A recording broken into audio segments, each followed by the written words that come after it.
Hi viewers, welcome to Akshaya Vlogs and Crafts. Today, let's listen to Sai Satcharitra Chapter 7.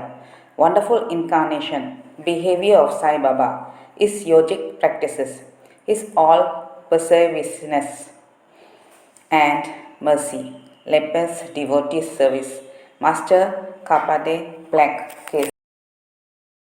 Going to Pandharpur. Sai Baba knew all yogic practices. He was well versed in the 6 processes, including Davuchi, stomach cleaning by a moistened piece of linen 3 inch in breadth and 22 inch in length, Kanda Yog, i.e., separating his legs.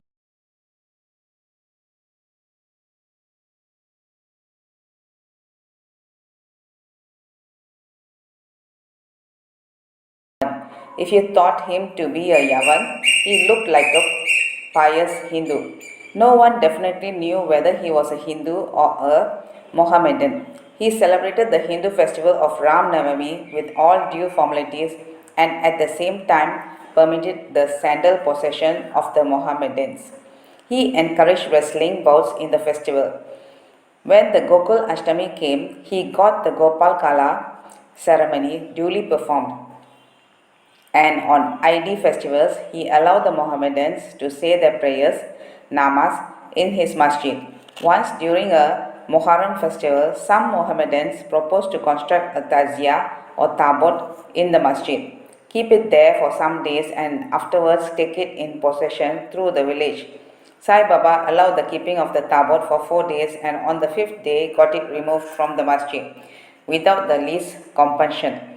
If we say that he was a Mohammedan, his ears were pierced, i.e., had holes, according to Hindu custom.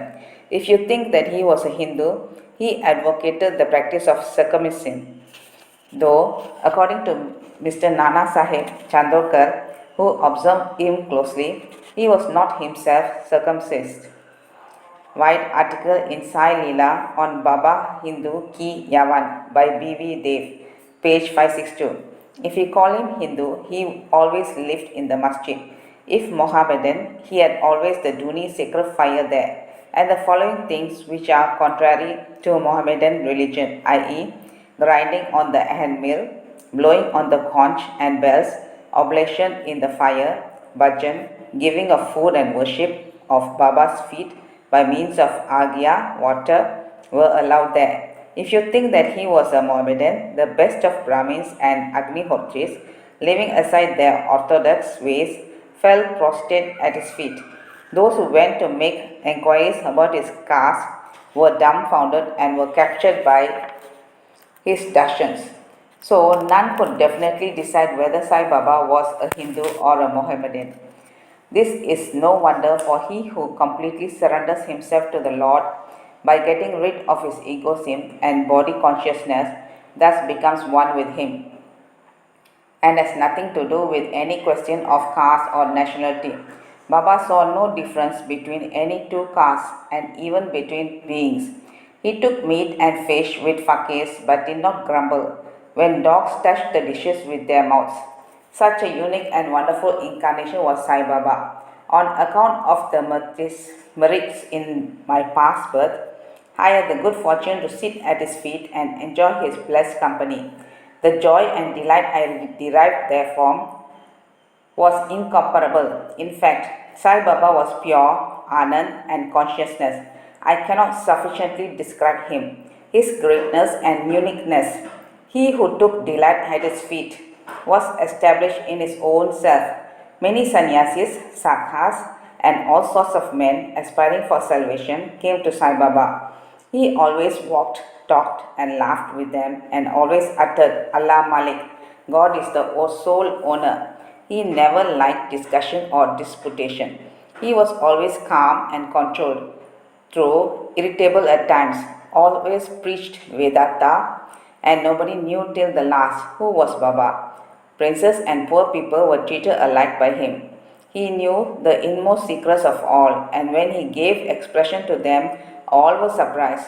He was the repository of all knowledge. Still, he feigned ignorance. He also disliked honor. Such were the characteristics of Sai Baba. Though he had a human body, his deeds testified to his godhood. All people consider him as the god in Sridi. Behavior of Sai Baba. Ignorant that I am, I cannot describe Baba's miracles. He cannot almost all the temples in Sridi. He got almost all the temples in Sridi repaired. Though Tatya Patil, through Tatya Patil, the temple of Shani, Ganapati, Shankar Parvati, village deity, and Maruti were put in order. His charity was also remarkable. The money he used to collect to as dakshina was freely distributed, rupees 20 to some, rupees 15 to some, rupees 50 to others every day. The recipients thought that this was pure charity money and Baba wished that it should be usefully employed. People benefited immensely by having Baba's darshan.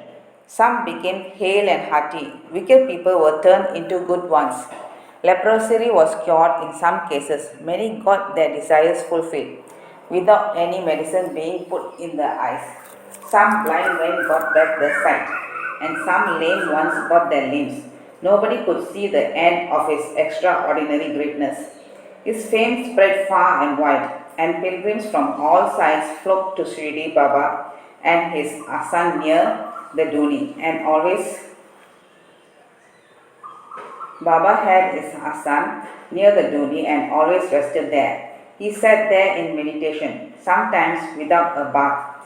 He used to tie a small white turban on his head and wear a clean dhota around his waist and a shirt on his body.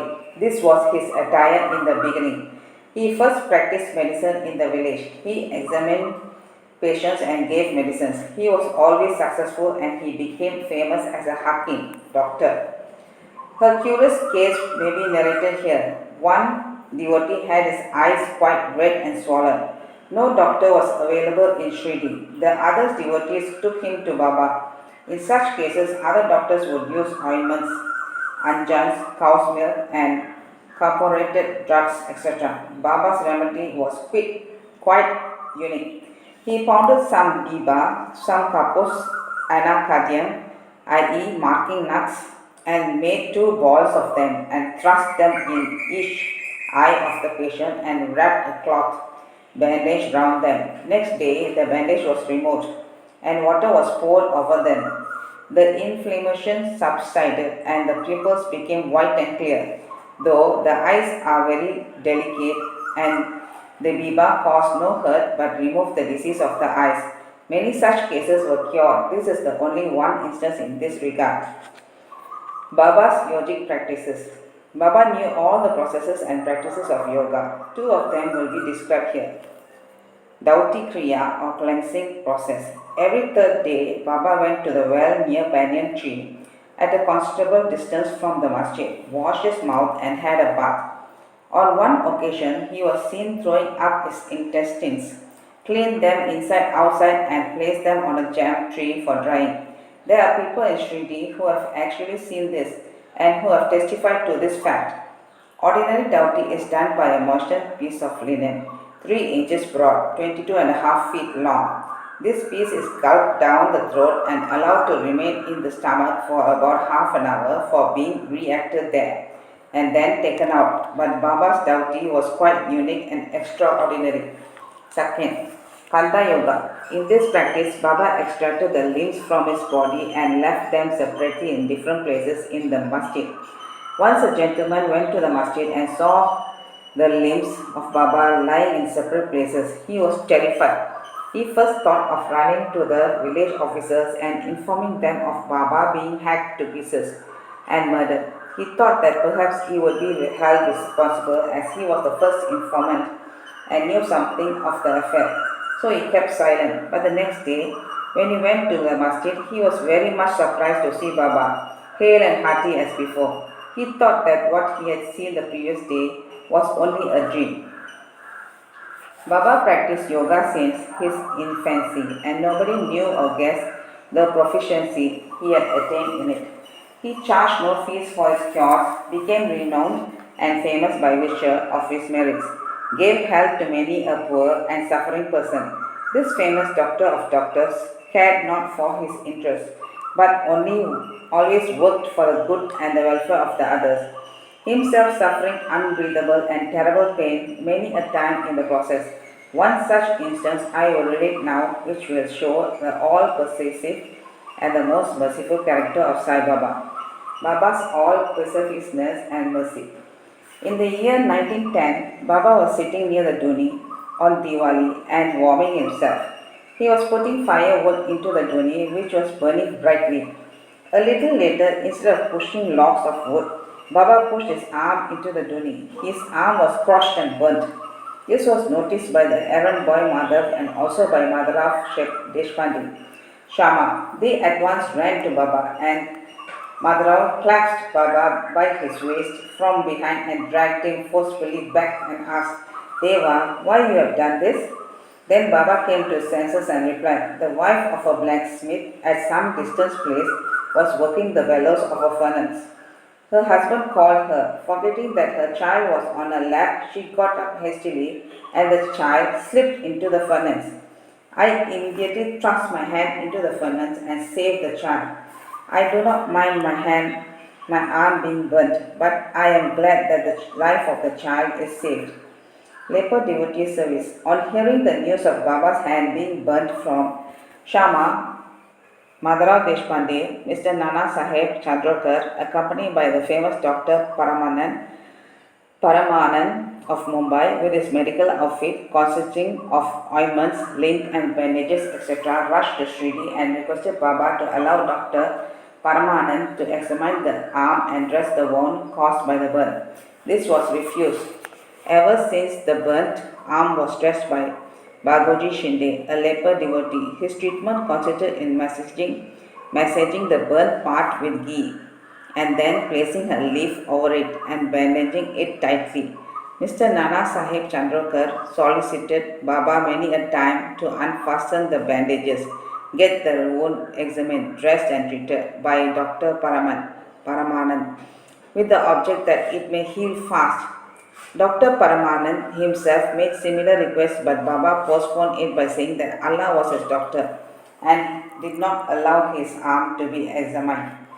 Dr. Paramanan's medicines were not exposed to the air of Shirdi and they remained intact, but he had the good fortune of getting a darshan of Baba. Bagoji was allowed to treat the hand daily. After some days, the arm healed and all were happy. Still, we do not know whether any trace of pain was left or not. Every morning, Babaji went through his programming of untying the bandages, massaging the arm with ghee and tightly bandaging it again. This went on till Sai Baba's Samadhi, death. Sai Baba, a perfect siddha as he was, did not really want this treatment, but out of love for his devotee, he allowed the upasana service of Babaji to go on uninterrupted all along. When Baba started for Lendi, Babaji held an umbrella over him and accompanied him. Every morning when Baba sat near the post close to the Duni, Babaji was present and started his service. Babaji was a sinner in his past birth. He was suffering from leprosy. His fingers had shrunk. His body was full of pus and smelling badly.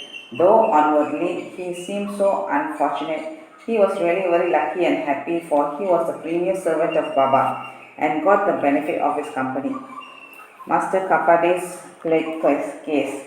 I shall now relate another instance of Baba's wonderful Leela. Mrs. Kapade, the wife of Mr. Dada Sahib Kapade on Amaravati, was staying at Sridi with a young son for some days.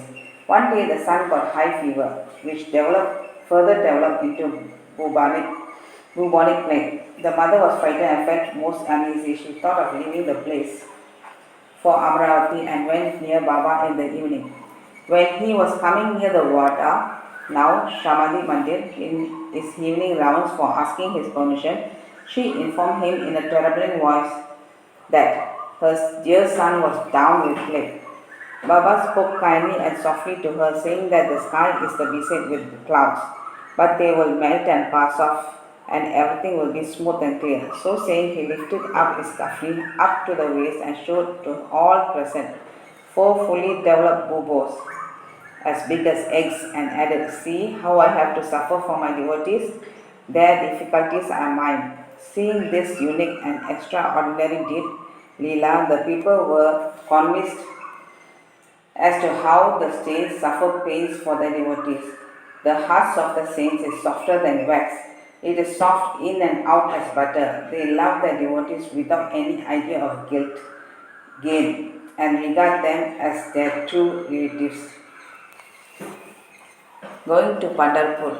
I shall now close this chapter after relating a story illustrating how Sai Baba loved his devotees and anticipated their wishes and movements. Mr. Nana Sahib Chandrakar, who was at the greater devotee of Baba, was Mamlatar at Nandrubar in Gandesh. He got an order of transfer to Pandharpur. His devotion to Sai Baba bore fruit, as he got an order to go and stay at Pandharpur, which is regarded as the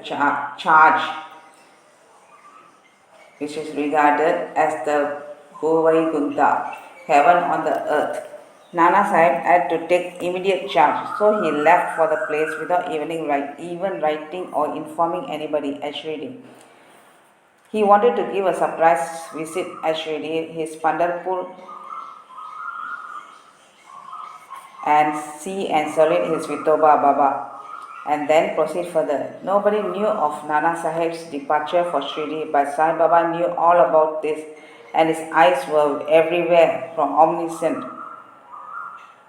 As soon as Nana Sahib approached Nimagon, a few miles from Shirdi, there was a stir in the masjid at Shirdi. Baba was sitting and talking with Mahasapati, Appa Shinde, and Kashi Ram, when he at once said, "Let us all four do some bhajan. The doors of Pandharpur are open. Let us sing merrily." Then they began to sing in chorus. The bhava of the song being, "I have to go to Pandharpur and I have to stay on there, for it is the house of my Lord." Baba sang and the devotees followed him. After a short while, Nana Sahib came there with his family, prostrated before Baba and requested him to accompany them to Pandharpur and stay with them there. This salutation was not necessary, as the devotees told Nana Sahib that Baba was already in the mood of going to Pandharpur and staying there. Hearing this, Nana Sahib was moved and fell at Baba's feet. Then, after getting Baba's permission, Modi, Sikr Ash, and there is no end to Baba's stories, but let me now stop here, reserving for the next chapter other topics such as importance of human life, Baba's living on alms, by Jabai's service, and other stories. Bow to Sri Sai. Peace be to all.